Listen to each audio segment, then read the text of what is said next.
بسم اللہ الرحمن الرحیم الحمد للہ رب العالمین والصلاة والسلام علی خاتم النبیین سیدنا محمد صلی اللہ علیہ وسلم وعلی آلہ وصحبہ اجمعین برحمتک یا ارحم الراحمین۔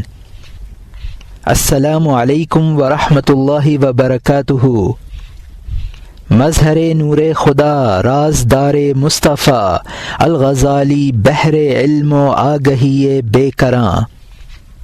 اب حجت الاسلام امام ابو حامد محمد الغزالی رحمۃ اللہ علیہ، جنہیں عرف عام میں امام محمد الغزالی یا امام غزالی بھی کہا جاتا ہے، ان کی تصوف اور روحانیت کی ایک مختصر کتاب کا اردو ترجمہ اس آڈیو کتاب کی صورت میں پیش کیا جا رہا ہے، جس کا عنوان ہے مکاشفۃ القلوب۔ کتاب مکاشفۃ القلوب کا اردو ترجمہ دارالاشاعت اردو بازار کراچی پاکستان نے سن 2004 عیسوی میں شائع کیا ہے۔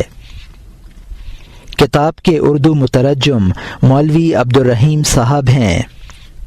کتاب کے آغاز سے پہلے کتاب کے ناشر دارالاشاعت کے منتظم خلیل اشرف عثمانی صاحب کا تعارف، پھر کتاب کے اردو مترجم مولوی عبدالرحیم صاحب کا تعارف، پھر آخر میں کتاب کے مصنف حضرت امام غزالی رحمۃ اللہ علیہ کا تعارف پیش کیا جا رہا ہے۔